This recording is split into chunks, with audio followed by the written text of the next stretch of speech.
Hello, Bible readers. We are coming to the close of our second week, and I was supposed to leave the flood narrative behind. I had said we were going to move into the Tower of Babel story and move our way through a few more genealogical chapters toward the end of Genesis, but there's just too much more to say that I didn't say about the flood in yesterday's post. So I'm going to get to the tower next week. Thanks for going with the flow. That's a flood joke. So I said that the flood narrative is about a heavy, painful crisis in the dealings of God with creation.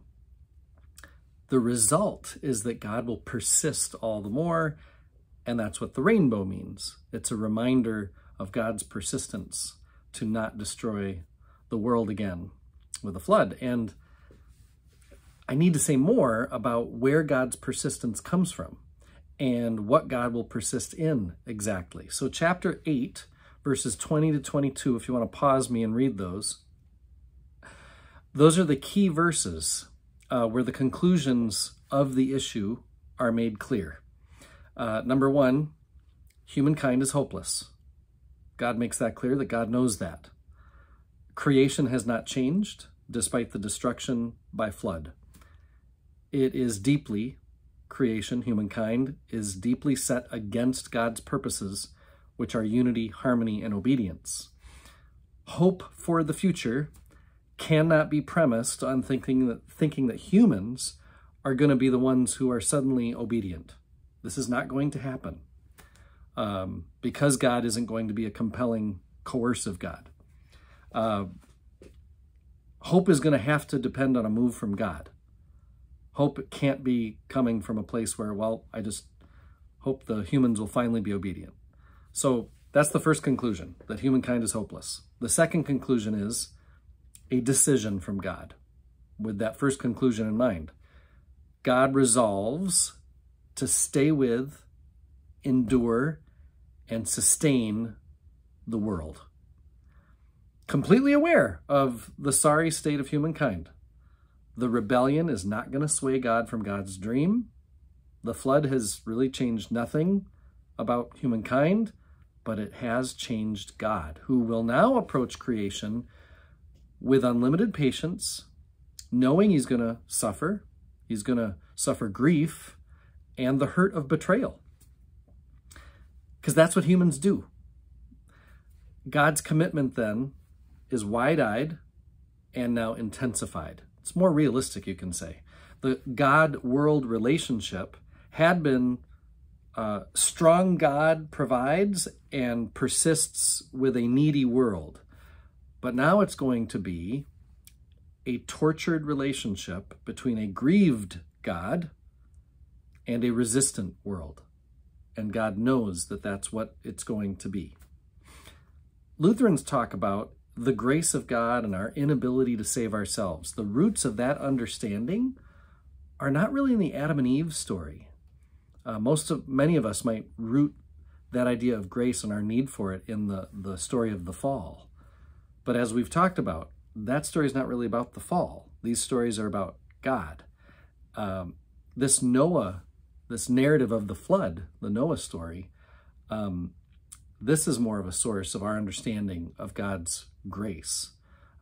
Undeserved love from God for us is how I define grace. Is the source of new life, salvation in our bodies, in humanity's relationship with each other or with creation or with God? Or is humankind dependent on a gift of grace we can't give ourselves or each other? God, in this flood narrative, makes it very clear he'll be a God of grace because that's what humanity requires. They have no other way of new life. Last thing, what exactly evokes God's intensified commitment? Chapter 8, verse 1 says, God remembered Noah and all the beasts, etc. God remembered Noah. This is something worth journaling about today. What does that mean to you, that God remembers Noah? This God is not immune from the flow of human events, The good news here is that God remembers, which is an act of engagement with creation. Gracious engagement. God wouldn't have to remember. God wouldn't have to engage at all. But God remembering is an act of engagement with God's covenant partner, us. Remembering his commitments is an act of committed compassion. This God is not preoccupied with himself, but with us, with creation, his covenant partner. Hope, new life, these things are possible because we have a remembering God. So chapter 8, verse 1 might be worth underlining. So next week, Monday, I'm going to talk Tower of Babel, and then we're going to take the rest of the week to look at the next section of Genesis from 30,000 feet before we dive in, kind of like we did this week with the first 11 chapters, where we started going kind of chapter by chapter. We'll do that 2 weeks from now. Next week, we'll be looking at chapter 11, verse 30 through chapter 25, verse 18. That section is called the Abraham narrative, the embraced call of God. So I would suggest reading chapter 11, verse 30 through 25, 18, and just remind yourself of what that chunk of scripture looks like. Maybe come up with some questions, knowing that the week after, I'll be doing a more detailed analysis of each part. Thanks for sticking with me through this prehistory portion of Genesis. I'm one with my God. My God is with us, all of us, at all times and in all places.